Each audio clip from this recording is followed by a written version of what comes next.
Jama'a masu kallon mu a daidai wannan lokaci, assalamu alaikum, barkanmu da warhaka da sake kasancewa da ku a cikin sabon shiri na mushakata. Shirin mushakata shine da ke zama muku na wannan gida talabijin na Kaftan TV Hausa da ke nan birnin tarayya Abuja. Shiri ne wanda a koda yaushe wato ya saba gabatar muku ko kuma kawo muku wato shahararrun wato masu shirya fina-finai wato ga masana'antar na Kannywood ko kuma ɗaiɗaikunsu, wanda kuma a wasu lokutan mukan gaito muku wato mawaka don mu tattauna da su domin mu ji wato ta yadda aka fara tarihin su gwagwarmaya har zuwa kuma wato matakin shahara, wanda kuma a wani lokacin mukan gayyato muku masana wanda mukan yi sharhi da su akan wasu fitattun wato fina-finai, wanda kuma cikin ikon Allah yau ma shirin namu ya ƙara amsan wato bakuncin wani wato jarumi wanda suke shirya fina-finai a nan birnin tarayya Abuja, wanda muna so za mu tattauna da shi akan abin da ya shafi tarihi, gwagwarmaya da kuma shahara a wannan masana'anta tasu wato ta shirya fina-finai.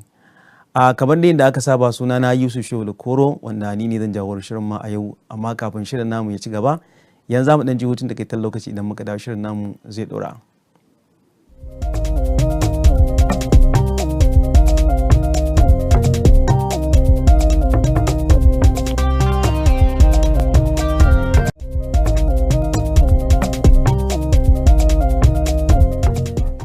Jama'a masu kallon mu, barkamu da dawowa daga hutun takaitaccen lokaci. Kamar yadda sanarwa ya gabata cewa shirin namu wato ya amshi bakuncin wato wani jarumi daga nan birnin tarayya Abuja, wannan kuma ba kowa bane illa wato sai Dauda Usman. Malam Dauda, muna muka barka da wannan lokaci. Ina sa kuma ina muku barka da rana. Da fatan an zo lafiya. Lafiya kalau. To Dauda, ya kaga tun daga shigowanka kaftan har zuwa ɗakin gabatar da shirye-shirye a wannan lokaci, me ka gani a kaftan da ya buƙatar da kai? Gaskiya alhamdulillah, dukkan yabo da godiya sun tabbata ga Ubangiji Allah. Gaskiya na ji daɗi sosai da irin yadda na zo na samu gurin a matsayinmu na jarumai kuma masu neman ɗaukaka wurin Ubangiji. Muna ganin a dacen mu muna kallon ba wanda ya san mu, amma da muka zo kaftan sai aka nuna mana irin mu kaman 'yan gida ne. Irin kaman already ma dama can mu kawai an zama a riga an zama daya. To shi Dauda Usman, a bisa al'adan wannan shiri na mushakata, kafin a shiga shirin gadan-gadan za mu so ka dan ba mu takaitaccen tarihin ka, inda kake da inda ka taso, da kuma babban abin da ya ja hankalinka ya kai ka shiga wannan wato harka na shirya fina-finai a daidai wannan lokaci. To ni dai sunana Dawud Usman, an haife ni a Kano State, Adala Local Government. Na yi primary mai sango a cikin Boka Babarek, sannan kuma na yi secondary school a dai cikin Boka Babarek. Daga nan kuma gaskiya a gefen karatun boko ban ci gaba ba, sai dai na yi karatun addini, inda dama mu al'adan gidanmu duk wanda aka ce dai dan cikin gidanmu ne, to dole ne sai ya yi karatun addini. Shi ne farkon abin da zai sa shi. Shi ne farkon abin da ya fara tasowa da shi. In dai kai primary kai secondary to fa karatun addini shi dole ne, amma daga kuma wannan primary da secondary wannan ra'ayinka ne, in kaga kana da ra'ayi ka ci gaba, ba wani za a dafa ma ka ci gaba. Idan kuma baka ra'ayi za ka iya tsaya daga nan, amma dai karatun addini wannan shi kan ka a ranka dole ne sai ka yi, in dai kai dan cikin family din mu ne. To alhamdulillah gaskiya na yi karatun addini saboda na yi sauka alkur'ani mai girma, kuma har na yi karatun littattafai na fiqihu, hadisi da wasu abubuwa inda suka shafi dai addinin musulunci, kuma har yanzu da nake wannan magana ina kai. Na'am, har yanzu ana zuwa makaranta. Har yanzu ina zuwa karatun addini. Na'am, to shi akan abin da ya shafi wannan fage na shirya fina-finai da kai kasance jarumi, shin tun a Kano ka fara ko sai da ka zo na Abuja? Gaskiya tun a makaranta ina da sha'awar yin abu, amma gaskiya a gida ban samu damar yin, a Kano ban samu damar yin wannan harkar ba. Hakan yasa bayan rayuwa dai Allah kuma ya kaddari zan zo Abuja, don ban taba kawo a raina cewa zan zo in zauna a Abuja ba, amma cikin kaddarawa Ubangiji sai gani kawai na waye gari na tsinci kaina a Abuja. Wajen kasuwanci na ya dawo da ni Abuja, inda anan nake kasuwanci. To daga nan kuma kasancewar ina tare da mutanen da suke irin wannan haraka, tun daga kan mawaka, jarumai, artist, ina tare da su. to kuma suna yi, ina raka su location haka, wasu in naje ma zan dan dinga yi musu hotuna da waye ni ma in naga jarumi zan je ai hotuna da ni, sai abin ya fara shiga raina. Gaskiya sai naji ina da sha'awar yin abun, kuma dama ina sha'awar yin abun tun a gida. To anan sai su wayannan abokan nawa nan sai suka karfafa min gwiwa wajen ina nuna musu nima ina sha'awa, sai suka ce to ai zan iya in jarraba mana. To hakan yasa kuma gaskiya na shigo harkar fim, inda muna da fina-finai da yawa waɗanda muke yi tare da wasu jarumai fitattu da kuma mawaka dai, kuma har yanzu muna tare da su, kuma har yanzu ana nan ana yi. To duba da cewar ka kwararo bayanai misali akan abin da ya shafi shi shirya fina-finai, wani fim ne ka fara fitowa, sannan kuma a wani rol ka taka rawanka? Gaskiya fim ɗin da na fara fitowa a ciki a wannan lokacin zan iya cewa fim ɗin da aka fara haska na a ciki shine wani fim Yarima. To amma shi wannan Yarima na wani kamfani ne haka, kai dai wani mai gidanmu ne ya tura mu ya ce mu je ga wani kamfani can za su yi wani aiki, mu je za su saka mu a cikin aikin su. Da yake wancan din babban fim ne gaskiya sosai, kuma da na je na ga abubuwan mamaki, kasancewar shine fim ɗina na farko. Sannan kuma da muka je muka haɗu. Waye darakta din fim din? Gaskiya yanzu ba zan iya tuna daraktan fim din ba, saboda fim din an haɗa shi Hausa fim da kuma na Turanci. Na'am, shi fim din akwai gefen yawwa, akwai masu na gefen Turanci, mu kuma sai aka samu a gefen Hausa. Hakan yasa sai muka je mu aka dauki fina-finan mu a gefen Hausa. Shine sai ake gaya mana ai wannan fim din ana haska shi ma a Magic, a irin duk wasu wannan din da ake dorawa, irin har wannan website din duk suna dora shi. Fim din kasancewar gaskiya babban fim ne, ko masu fim din manyan mutane ne sosai. To kusan wannan fim din shine fim dina na farko. To na a wani rol ka taka a wannan fim? A rol din da na fito a wancan fim din, irin ni na fito kamar a matsayin yaron wani babban mutum ne ni. To amma shi babban mutumin irin ya yarda da mu ne, to amma a matsayina na yaron gida, amma kuma sai aka haɗa kai da ni aka ci amanan shi. To duk da cewa ya yarda da ni, kasancewa ya baka amana, ya bani amana, ni yaro ne irin yaron gida kamar house boy kenan. Yawa to amma kana kuma dan aikace yawa ina aikace a gidan, kuma ina da damar da zan shiga gurare da yawa. Amma kana da kusanci da mai gidan? Yawa ina da kusanci wanda har yakan iya ɗaukan kuɗaɗe ko wani abu haka ya bani, ce in je in yi kaza, ko kuma masu iyalin shi na gidan zan iya yi jawa in yi musu wani abu, ya bani kuɗi ko wani abu in je in yi wasu abubuwan. To amma kuma duk da haidar da ya nuna min, sai na haɗa kai da wasu mutanen aka ci amanan shi. To kuma shine role ɗina, kuma shine film ɗina na farko, shine film ɗina na farko a rayuwa. Inda a lokacin gaskiya da aka ta samun kamara ina dan jin tsoro, firgici a raina, saboda shine na farko, ban saba ba.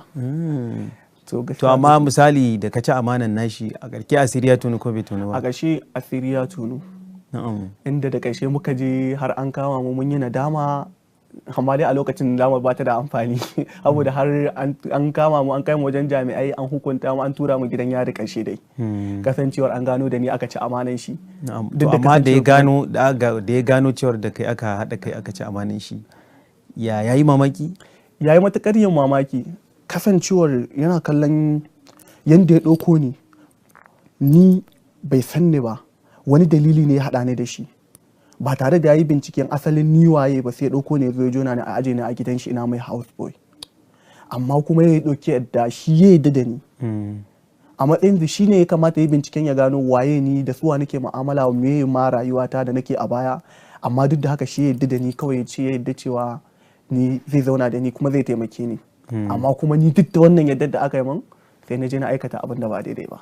A wannan gaba kenan. A wannan aiki. To misali bayan shi wannan shiri ne Yarima, sai kuma wani fim ne ka karfa? Gaskiya akwai fim din Ha'inci wanda muke yi, sannan akwai kuma fim din kamfanin mu, wanda shi wannan kamfanin mu ne wanda kusan mu ne muke ɗaukar nauyin ayyukan mu, wanda kamfanin mu muka creating din shi, kuma mu muke jagorantar shi. Muna tare da kuma jarumai waɗanda suke taimakon mu, shine wato fim din Yar Hajiya. Kusan shine dai zan iya cewa shine babban fim wanda yake shine mallakin mu, wanda fim din mu ne tun daga farkon fim har zuwa ƙarshe, har zuwa illa masha Allah inda fim din zai je. Wato shine dai fim wanda kuke bugan kirji. Yawwa, wanda zamu ko ne to na maina a cikin fim din. Yawwa, mu ne komai shi. Na'am, to Dauda Usman, wato wannan harka na shirya fina-finai za ga musamman a yankin arewa, za ka ga ana fuskantar abu ɗaya zuwa biyu na kalubale daga bangaren iyaye da kuma abokanai.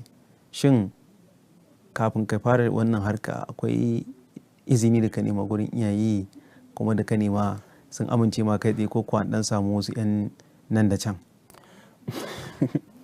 Gaskiya a lokacin da na fara yin fim, saboda farko ma dai comedy ne fara, to lokacin da muka fara yin comedy mun yi wasu comedy haka, sai Allah ya ɗauka comedy, sai kuma ni na shi an yi comedy da ni a matsayina wanda ni ma na saka kuɗi na an yi comedy kuma mun fito tare da wasu fitattun jarumai a wancan lokacin. Kasancewar ni lokacin da na shiga comedy ba wai na shiga bane don comedy, don jarumin da yake ciki ne a ganni tare da shi a lokacin.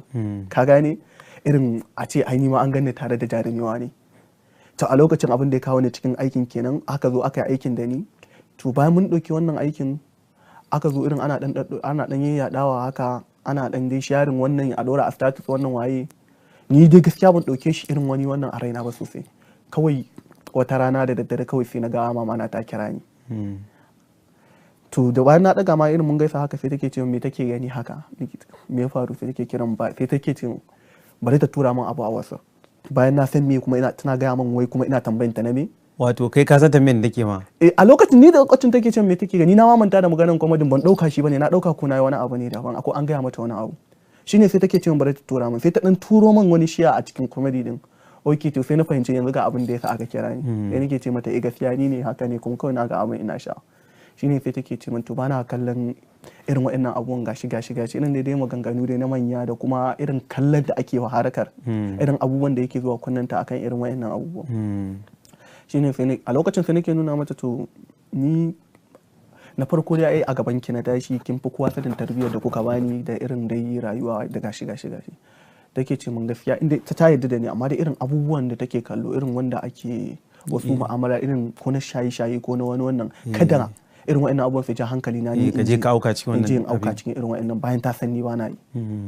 To a lokacin sai nake nuna mata ai irin wannan abubuwan ma kusan jan hankali suke yi akan masu yin wannan abu, saboda in kana kallo za ka kalli ko da an ba ka comedy na minti daya, idan ka kalli farkon abun ka kalli masu shaye-shayen ko masu aikata wani laifi, ƙarshen abin to ka kalle shi kuma za ka ga a cikin dai minti ɗayan nan sako ya isa da abin da ya faru. Da ake so a nuna da al'umma. Irin dai lokacin ne sai take ce min to shikenan ba damuwa, ubangiji Allah ya mana jagora. Ta yi min addu'a, take kiran kuma Allah ya taimaka, amma dan Allah dai mu kiyaye da mutuncin mu da kuma kada mu taba mutuncin wani, kada mu je mu ɗauki hakan a matsayin cin mutuncin wani ko kuma cin zarafin wasu mutanen da ba.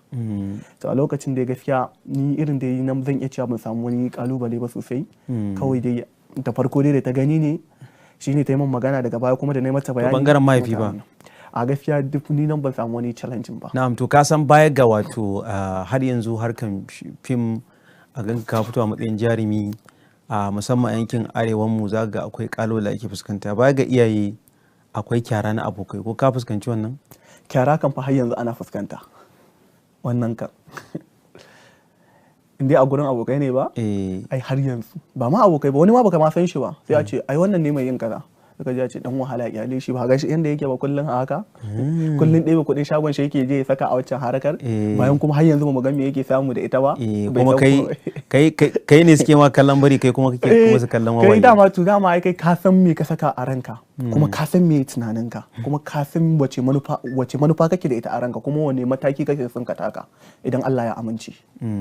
Da haka mu kawai kullum burin mu a wannan sabgar addu'a. Addu'a kawai ba dare ba rana, mun dogara da Allah, mun dogara da dogon ubangiji, Allah ya taimake mu, kuma duk wanda ya shigo wannan harkar da kyakkyawan manufa Allah ya taimake mu shi gaba daya, Allah ya taimake mu gabaki daya. To Dauda Usman, duba da cewar zaka kalli ta ƙasa ake fara tafiya, kuma an ce da rafi yaro kan tashi. Shin bayan da kake makaranta ka fara sha'awar shiga wannan harkan fina-finai, ƙila ba mamaki kana yawan kallon fina-finai, ƙila ɓangaren jarumai shahararru, ɓangaren mata da maza, ba a rasa wanda yake a kodayaushe baka kyace ka kai shi ba. Shin akan jaruman nan musamman da suke wannan masana'anta ta Kannywood, kana da wata jaruma take bari ka, ko kuma wani jarumi wanda kake so a ce Allah ya kai ka matsayinsa? Ai gaskiya wannan kan kusan yana daga cikin abin da yake kara min ƙwarin gwiwa. Tun da na fara kallon fim ɗin Hausa, da na fara kallon fim ɗin Hausa bayan marigayi Ahmad Esnu. Dan gaskiya na so Ahmad Esnu a raina.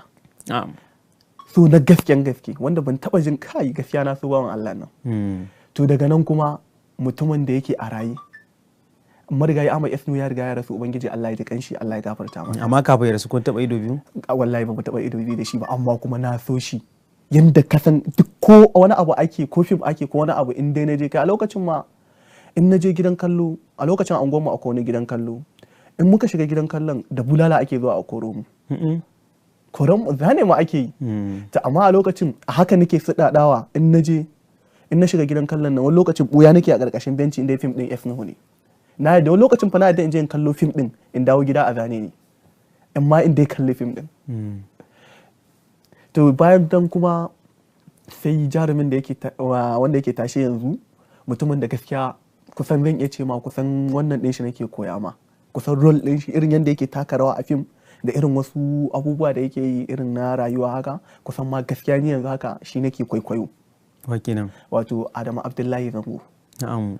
Gaskiya ina supporting din shi sosai. Adam E Zango. Adam E To Zango. shi in ka dauko wannan fage na Adam E Zango yana da fagage kamar guda 2 zuwa 3. Na farko dai wanda suka san sun ce shi duk din da aka bashi ya iya takawa, in yi shiga manyan kaya na malam Bahaushe yana hawansa, in yi shiga irin dan turawa yana hawansa, sannan kuma in iya wato magana ne a fagen shirya fina-finai ba rol din da zaka ga wato bai ita, in kuma a talaka ne ko kuma a wani miskinin mutum za ga bai iya takawa. Shin a waɗannan fagage akwai wani rol din da ka taɓa takawa makamanci irin nan shi? Akwai rol wanda yanzu haka ma wanda an dan bani, duk da cewa ba complete role din bane ba nake takawa, saboda shi a fim din da na kwaikwayi role din nashi shi complete role din ne ya tafi da shi tun daga farko har karshen fim din. Ni kuma an bani wani guri ne a cikin fim din wanda daga baya kuma zan canja daga asalin abin da nake. Shine a cikin fim din Yar Hajiya. Wato wani fim din shi Maya. Wani tsohon fim din shi. Maya. Kwarai kuwa. To wanda a Maya ya taka rawa wanda inda yake dan daba ne, wanda ya zo kuma har kuma again dai ya zo kuma ya yaƙi 'yan daban, duk da cewa yana cikin su kuma shi ma ya zo ya yi faɗa da 'yan daban. To kusan wannan role din wanda ya taka ni ma a cikin fim din Yar Hajiya haka ni ma dai akwai gurin da nake takawa a ciki wanda yake da ciki kamanceceniya da wancan. Yawwa sai dai ba duka bane dai kisan, amma akwai inda yake kamanceceniya. Ni ma a cikin fim din Yar Hajiya da nake taka wanda muke taka rawa yanzu akan shi, ni ma akwai inda muke faɗa da 'yan daba, inda har za su ji min rauni da dai sauransu, ni ma zan ji wasu rauni dai duk da dai shigen da yi in dai fim din ya fita Allah da za ku kalla kuma za ku gani. To duba da cewar misali ka ce Adam E Zango a wannan zamani shine wato gwaninka, ka taɓa ido biyu da Adam? Gaskiya na yi ido biyu da Adam, amma mun haɗu da shi a gurare daban-daban ba ma guri ɗaya ba. Ba wai ma a nan Abuja ma mun haɗu da shi, a Kano ma duk mun haɗu da shi, amma ba wai na je gurin shi direct bane mun zauna mun gaisa ko a zauna a kirko a wani abu haka. Amma dai na halarci tarurrukan shi daban-daban, wanda kuma kawai sanda nake mai ne taron ba wai ni an gayyace ni taron bane ba, amma saboda shi ne zai gabatar da wasan taron, hakan yasa nake halartar guraren. Kwarai kuwa a nan Abuja mun na haɗu da shi gurare daban-daban. Ba su ɗaya ma ba biyu ba. Haka ma kuma a Kano shi ma ba su ɗaya ba. Wato ana maganar masana'antar Kannywood dole tarihin ta ba zai cika ba sai an sa Adam E Zango. Kana ganin shaharan da yayi kai ma kana da burin Allah ya maka ɗaukaka irin tasa? Kwarai kuwa, saboda abin da na yarda da shi a rayuwata Allah ne mai yi. Shi kanshi bai san cewa zai tsinci kanshi a wannan matakin ba lokacin da ya fara. Shi ma ya shiga ne kamar dai yanda muka shiga, amma a hankali ubangiji Allah ya daga shi har ya zama yanda ya zama yanzu, inda har duniya take kallon shi, ba iya kasar Najeriya ba Afirka ba, duniya gaba ɗaya inda ake magana da harshen Hausa lallai Adamu ya je gurin. To baya ga bangaren shi Adamu E Zango, bangaren jarumai mata a kowace take birge ka role din take takawa masana'antar Kannywood? Gaskiya da akwai. Wace ce wannan? Ita ce Nafisa Abdullahi. To Nafisa Abdullahi su mai kina ce a cikin shirin labari na. Labari na. To kamar misali wani role ne ta taka take birge ka? Gaskiya Nafisa Abdullahi tana burge ni a kusan duk role din da aka bata, saboda duk role din da aka bata za ga ta hau role din yadda ka san already a kawai in ka kalli abun za ka ga kawai da gaske abun ma ake yi, kawai da gaske ne kawai a tunanin da ni na sha yin kwalla akan fina-finan ta, saboda ka san ita mutum ce wacce a fim musamman irin na damuwa haka kwalla kuka take yi, to ni da zaran naga tana kuka ni ma kawai ban san lokacin nake yin kwalla ba, kawai sai ji ni ma ina hawaye. To amma na san kila ka kalli shirin labari na farko. Kwarai kuwa. To ya kake kallon, ya kake ji in Prezo ya kai mata marin nan? Wallahi kaga fim ake yi kuma ni na san fim ake yi tunda ni ina harakar, amma akwai lokacin da na ji ma kai nake kiran kai ni fa wannan gayan fa ni fa ya ishe ni ma ba na ma san ni fa kawai inda ni ne daraktan fim din nan ma fa da an cire shi ba wannan daraktan abin nan, daga baya kuma nake tunani to ai kun ba laifin shi bane, laifin darakta ne. To amma an ka kalli da tafiya ta tafi ita ma ta fara ma, ya kaji lokacin da? Wallahi daɗi nake ji. Kai Allah ta kalli Prezo da naga ta zo ta musguna mai ta mai wani abu sai in ji sanyi a raina, ta burge ni, ta biya ni kenan. Amma ya kaji ranar da ta fara daukan yatsun nan nata guda 5 ta watsa mushi? Ai lokacin da ta mare shi nan so ne ma kawai nace ina ma namiji ne ta rufe shi da duka kawai kawai ta fasa mai baki. To amma ya ka gara wanda shi wato director Aminu Saira taka wajen jagoranta ko kuma shirya wannan shi fim na labari na? Magana ta gaskiya wato Malam Aminu Saira intelligent ne, mutum ne mai kwakwalwa. To mutum ne fasihi sosai. Dan gaskiya ni ina kallon series, ina kallon fina-finan Hausa da yawa, amma gaskiya in aka ce in kawo zaɓi na to labari na yana cikin na farko inda zan ce wannan da gare shi sannan sai in kawo. To Dauda za mu dan ji hutun takaitaccen lokaci idan muka dawo shirin namu zai dora. To masu kallon mu kun ga yadda shirin namu ke kasancewa tare da jarumi wato Dauda Usman a cikin wannan shirin namu na shakata. Yanzu za mu dan ji hutun takaitaccen lokaci idan muka dawo shirin namu zai dora.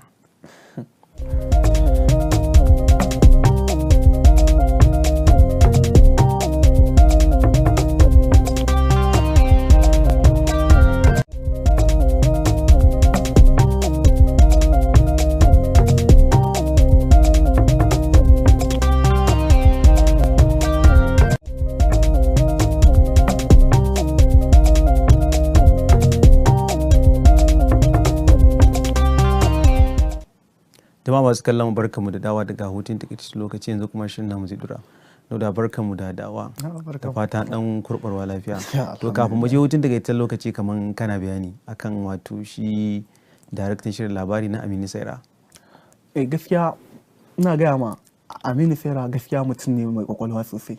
Dama tun da muka tashi yana daga cikin mutanen da muke ta jin labarin su Aminu Saira tun a wancan tun da muka tashi muna kananan yara muka zo muka fara wayo, da muna jin Aminu Saira ma mu san waye me ake nufi da ma da wai Aminu Saira nan ba me yake taka, saboda a da can mu ba mu san wai tunda shi ba yana fitowa ne a matsayin jarumi ba yana fitowa ba, a da ba za mu gane waye director waye producer waye location manager waye kaza a fim ba, mu kawai dai fim muke kawai jarumai da muke kallo a fim kawai su ne masu fim. Na'am, to da ka zo wannan gaba wato ina so ka dan kara masu kallon mu bayani.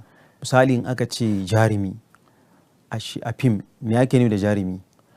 Na wato shi jarumi zan iya ce ma wani kaman gida ne, ka gane, kaman mutum ne wanda yake kasuwanci na gidaje, sai zama shi aikin shi gina gidaje sai ya saka 'yan haya a ciki, ka gane, kai kake da gidan ga mai gidan can amma kai kuma za ka zo ka shiga wannan gidan a matsayin dan haya. To bambancin shi fim idan aka zo aka saka ka a fim to majority inda yi manyan fina-finai ne to wanda suka saka ka a fim din su za su biya ka, shine bambancin dan haya da mai gida. A madadin mai gida shi kuma dan haya shi zai biya mai gida, to yanzu kuma a fim shi kuma mai gidan ne zai biya dan haya kuma shi kuma canja abun kuma.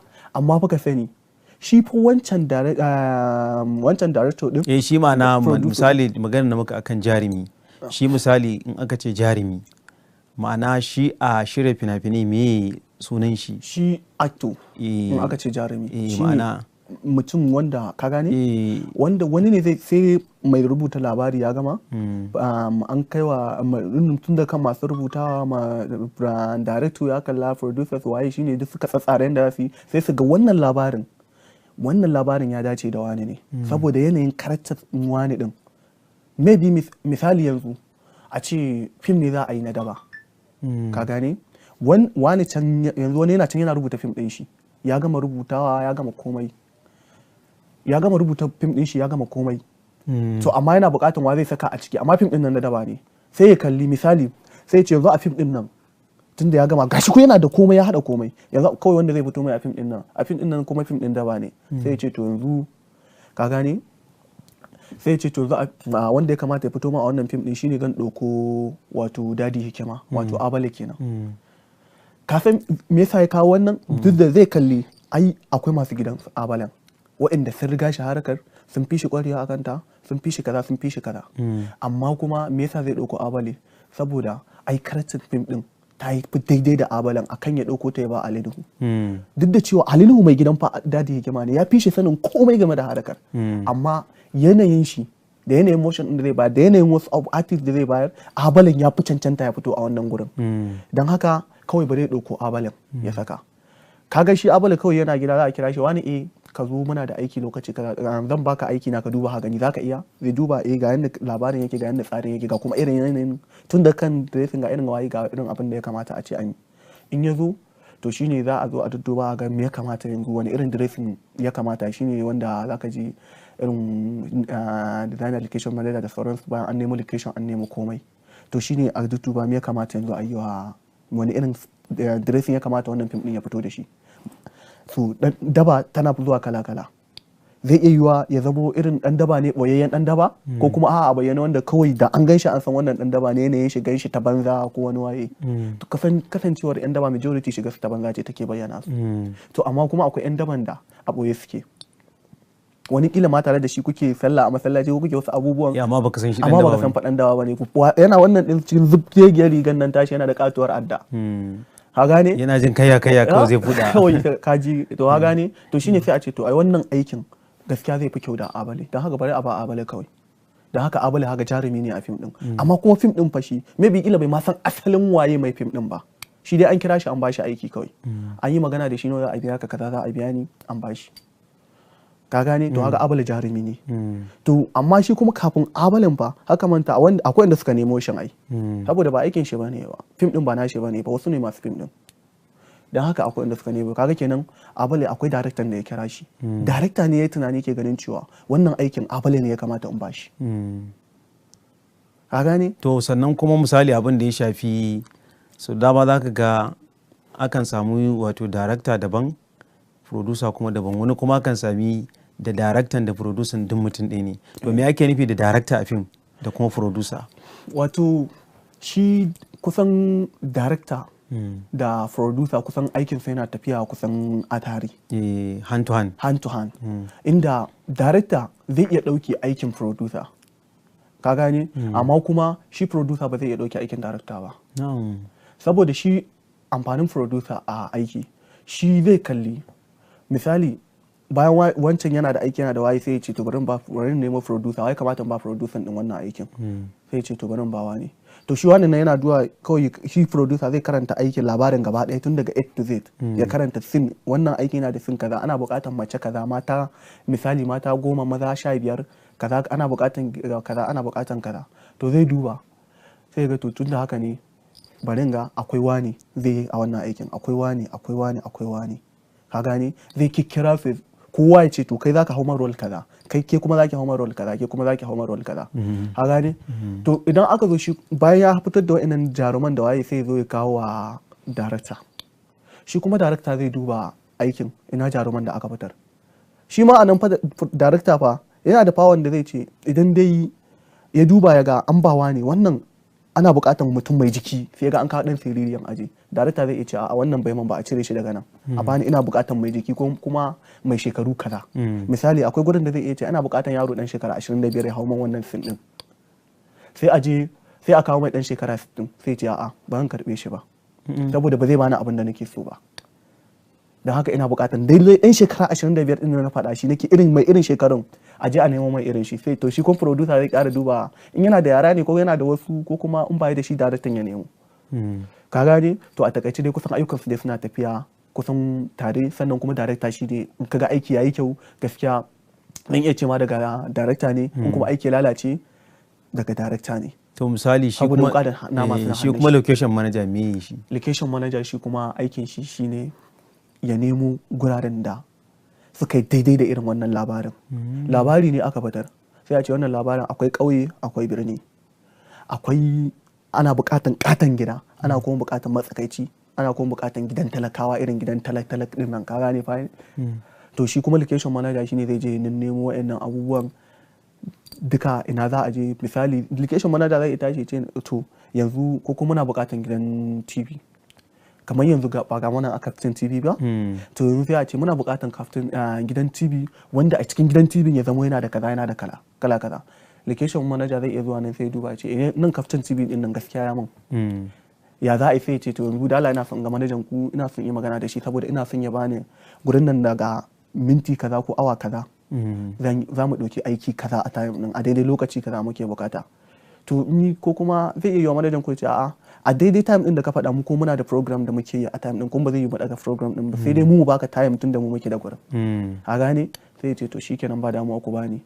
Da haka sai a yi magana, ku yi magana, wannan ku sanya ake tsara, su suka sanya za su tsara abin su, sai a ce to nan gurin yayi saboda maybe background din gurin ne ya masa, kuma dama aikin ana buƙatan gidan TV a ciki, aikin jarida a ciki, aikin kaza, to kuma nan din yayi daidai da abin da ake bukata. Na'am, to wato shi abin da ya shafi harka na shirya fina-finai, shin a ka'idan shirya fina-finai musamman yanzu a wannan gaba da ake na series wato mai dogon zango, akwai adadin lokacin da sai an ɗauki episode kaza ne ake fara sakamman mutane su kalla, koko ya danganta dai da yadda shi daraktan fim din ya shirya wannan fim din?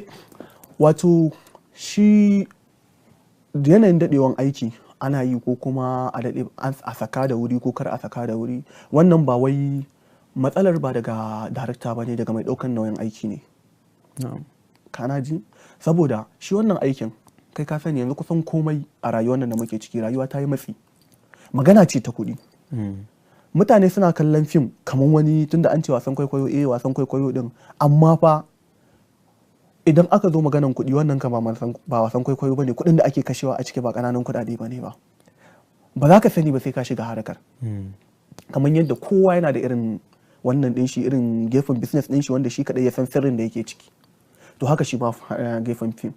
Mai ɗaukan nauyin aiki shi ya san nawa yake, saboda tun daga farko bayan an zo an yi casting ɗin aiki za a ga wannan aikin yana buƙatar naira miliyan 10. To zai iya yiwa kuma kai kila miliyan 5 ce da kai. Kuma baka da wanda kake tunanin zaka ce kawo ma wa'yancan kuɗin ya zo a saka a cikin aikin nan. To don haka kawai sai kai tunanin cewa to me zai hana yanzu aikin nan ina son in yi shi, misali zan zo in yi shi akalla irin episode zan fitar da shi irin 11 irin 11 ko kuma sama da haka.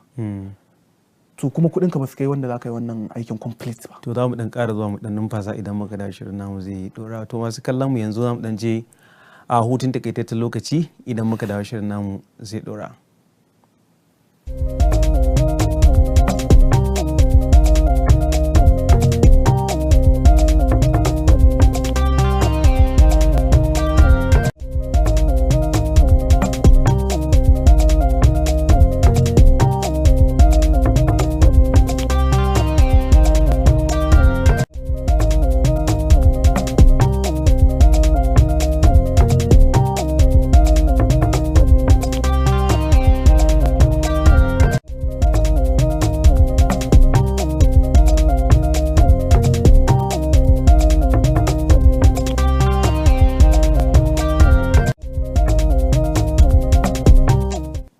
To jama'a masu kallon barkamu da dawa daga hutun takaitaccen lokaci, yanzu kuma shirin namu zai dora. Dauda, barkamu da dawa.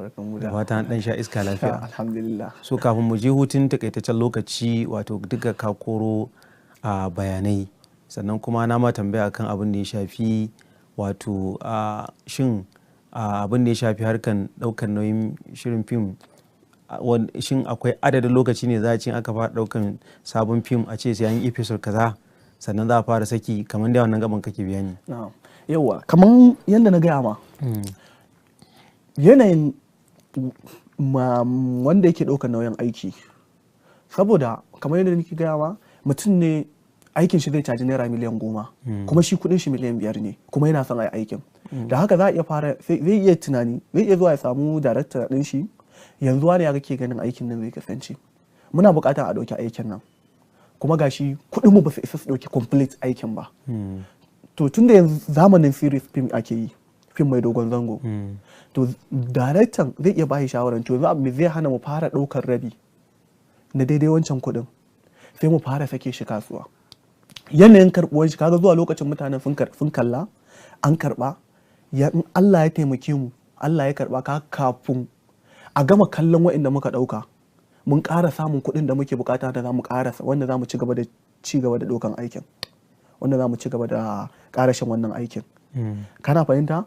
Idan aka zo aka ɗauki ragowar wa'annan aikin aka zo aka fara sake shi, yan kallo mutane da sauransu al'umma Allah ya taimaka aikin ya karɓa a wajen al'umma sai haga aiki ya tafi. To za haga a nan ne Allah ya taimake shi kuma sai haga kuɗin da yake nema na ƙarasa wannan aikin an ci gaba da ɗaukan aikin wanda har ya kai daga nan shi kan shi bai san ina ne labarin zai tsaya ba. Saboda in ka fara ɗaukan series kai kanka baka san ina ne series zai kare ba, kawai dai kai ka san farkon aikin amma baka san ƙarshen ba, baka san ya ƙarshen zai kasance. To shi misali rashin sanin ƙarshen ya danganta da irin yanda wato fim din ya samu amsa wajen al'umma. Gaskiya akwai haka, akwai yanayin karɓuwan aikin.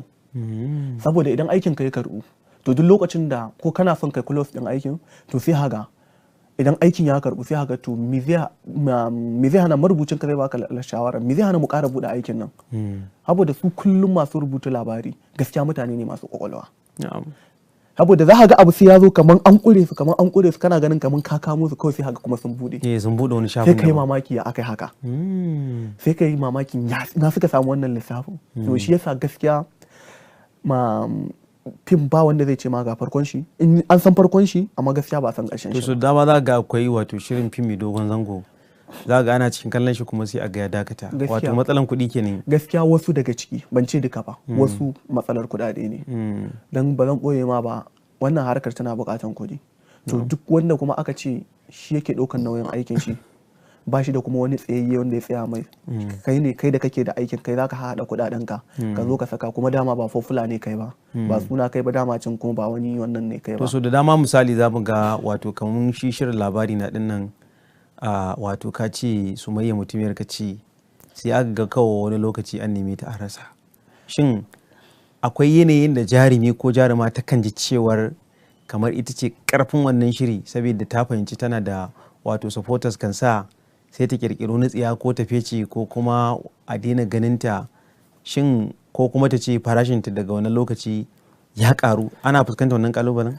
To bala ce ba ana fuskanta ba kuma zan ce ba a fuskanta ba, amma abin da na yarda da shi shine har yanzu ka san komai lokaci ne.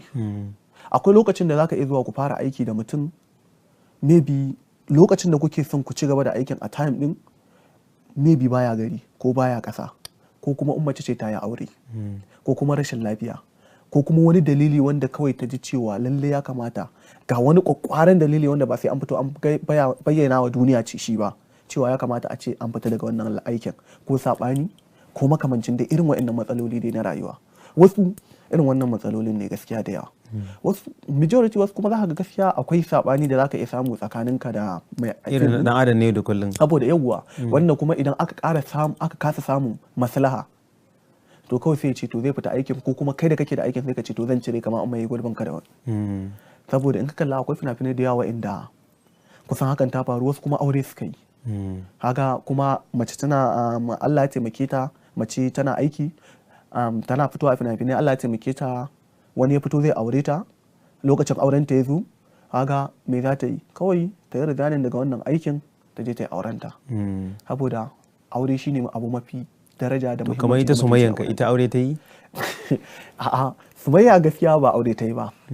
Amma dai kamar yadda na gaya ba shine akwai abubuwan da ba dole sai an fito an faɗe su wa duniya ba, wanda wata matsala ce wanda zai iya wata matsala ce tsakanin su da darakta ko kuma a'a bukata ce ta barin kasa ta same ta, wadda za ta bar kasa ta je wani guri, ko kuma tana da wani abu mafi muhimmanci a gurin ta wanda take ganin wannan ita ce damar ta, da haka bari ta yi amfani da damar ta, sai ta je sai ta ga waccan damar da za ta je gurin ta kamar ta fi mata wannan. To idan aka zauna za a iya samun matsala da wannan, to a yi haƙuri gashi kawai sai a mai gurbi. To duba da misali wasu kalan da suke ma wato yan harkan shirya fim akan wasu waɗanda kamar marasa aikin yi waɗanda ba san me suke yi ba, duk da yanzu abin ya canza salo. Shin ita masana'antar shirya fina-finai tana da faɗi, ka yarda cewar wani bangare ne wanda da gwamnati za ta sa hannu ya isa komai masu kwalin digiri ko ma wane ne ma'ana kamar wani gurin da yake na samar wa matasa aiki? Gaskiya sosai ma, ni har kullum ma ina wannan tunanin, nake kiran me yasa mu har yanzu kasar mu ba a ɗauki harkar fim da wani muhimmanci ba. Saboda harkar fim tana samar wa matasa da yawa, dubban matasa aiki. Idan ka kalli yanayin da ake ciki yanzu ka kalli iya fim din shi labari na, ka kalla ha ga mutum nawa ne a ciki, sai ha koma ha kalli fim din mai girma MD wato Alinuhu kenan, ha kalli fim din shi na alaka, ka kalli mutum nawa ne a ciki. To idan ka ɗauka yanzu a ce wa'annan matasan da ake ɗebo ya zuzzuba a cikin wannan harkar, wa'annan matasan dan Allah da yawansu wasu ba su da wani sana'a, ba sa wasu waye gashi nan dai, amma ya ɗauko sai saka su a ciki. Yau ko da a ce aka tashi kuɗin abinci ake ba su, dan Allah bai fi musu zama kan kofar gida kan layi ba, sannan bai fi wa mutanen, sannan zai canja daga kan irin matsalolin da ake fuskanta. Yau ka kalli rayuwar da muke cikin musamman a yankin mu arewa, shine musamman mu akan matasa ma, bari direct akan mu matasa. Gajeren wani lokacin za ka samu matasan duk majority matsalar da take faruwa yanzu a arewa, kaso cikin 100, to cikin kaso 100 kaso kusan 85 masu aikata laifuka matasa ne. Matasa ne daga 'yan shekara 18 zuwa shekara 25 zuwa 30. Kuma kafin me kawo wannan matsalar, wallahi rashin aikin yi ne. Da kowa yana da aiki da an samu sauƙin abubuwan. Kowa yana da aikin yi, ina ma za ka yi wani zauna da wani aboki, ko kuma ku zo ku maganan shaye-shaye, ko ku maganan bari ku je ku aikata wani laifi ko sace-sace ko fashi ko wani yanzu har kidnappers hawaye gashi nan da ake ta fama da shi a arewacin mu na Najeriya. Inda gashi nan kullum mutanen mu na arewa muna cikin fargaba. Kullum ba dare ba rana. Na'am, to duba da cewar ita wannan masana'anta ta shirya fina-finai guri ne wanda yake da faɗi, wanda yake cewar mutanen da suke iya cin abinci wato ba za su irgu ba ko ƙwarai kuwa. To misali a matsayinka na Dauda Usman, wanda a matsayinka na wato matashin jarumi, shin a wannan sana'a ta ku ta shirya fina-finai dole a rayuwa kana son kai nasara abu akwai kalubale, shin a wannan masana'anta ko kuma wannan sana'a ta ku akwai wani kalubale ka taɓa fuskanta wanda sai dai kai kaman ka wargar da harkan ka kara gaba? Gaskiya akwai kalubale. To me wannan wanda ma ake fuskanta a yanzu ma? Na'am. Su ne kamar da yadda na gaya ma. Kawai gaskiya rashin waɗanda za su tallafa muku. Na'am. Saboda mu mutane ne, gaskiya zan ce ma ba wai yabon kai ba, mutane ne mu, muna da iya namu tunanin da Allah ya bamu, ko muna da bai irin tamu baiwa da Allah ya bamu. Kana ji? Muna da fina-finai ba ɗaya ba, ba biyu ba, ba uku ba, wanda yanzu haka akwai su a cikin shagona. Amma ka san me yasa har yanzu ba a fara ayyukan ba? Saboda rashin ɗaukan nauyin aikin shine babban abin da yake ba mu matsala. To misali kana magana kan ɗaukan nauyi, shin akwai hanyoyin da kuke bi ne ku janyo wasu hankalin wasu produsoshin ko wasu 'yan kasuwa wanda yake za su iya zuwa kamfanin ku zuba jari, ko ya tsarin naku yake? Gaskiya yanzu abin da nake nuna ma, kawai mu mutane ne waɗanda alhamdulillah mun gode wa Allah da irin baiwar da ya mana, da kuma mun gode wa Ubangiji da irin dafa mana da yake a dukkan al'amuranmu. Ba wai muna irin wai kiran wani ko wata ko wani wannan ba, amma dai muna cewa lallai da za a samu tallafi, ci gaban da za mu samu sai ya fi wanda yake akwai yanzu, wanda mu ma muna da kofa wadda matasan suna sha'awar su shigo wannan harkar, wanda kuma a cikin wannan harkar matasa za su samu aikin yi, ba ɗaya ba biyu ba uku ba. Tunda kamar yanzu mu muka zo kamar yadda nake gaya ma, mu muna da kamfani wanda nake cewa na MCI Hausa Film, wanda kamfanin mu ne, mu muka creating din shi. Lokacin muka creating din kamfanin nan tare da Ismail M Show, wanda ya zama shine chairman din mu. To a lokacin muka creating din shi ba mu fi 5 ba, amma yanzu magana nake ma kamfanin nan mun kai sama da mutum 30 zuwa 50. Na'am, to da na gaya mana wato lokaci ya riga yayi, a ƙarshe me kiranka ga masoyanka? Kirana dai ga masoyan mu dai gaskiya alhamdulillah muna godiya da irin bibiyan mu da kuke yi, kuma muna ƙara kiran ku da ku ƙara bibiyan mu a shafukan mu na intanet da kuma gidan TV na Kaftan Hausa TV shi ma, wanda gaskiya kuna taimakon mu sosai, ba zan ɓoye ma ba, mun ji daɗi sosai da irin gudunmuwan da kuke ba mu. To muna godiya da wannan Gaskiya wato sosai. gaita da muka ma kuma ka amsa kira, da fatan za ku koma gida lafiya. To Allah ya To masu kallon mu duba da yanayin lokaci duka anan zamu ja laluban shirin namu ne yau. A madadin hukumar gudanarwa ta Kaftan TV da kan dauki nauyin kawo muku wannan shiri, sai kuma inda suka sa da mu da ku duka a madadin su, ni Yusuf Sholo Kore na jagoran shirin nake cewa assalamu alaikum warahmatullahi ta'ala barakatuhu, a huta lafiya.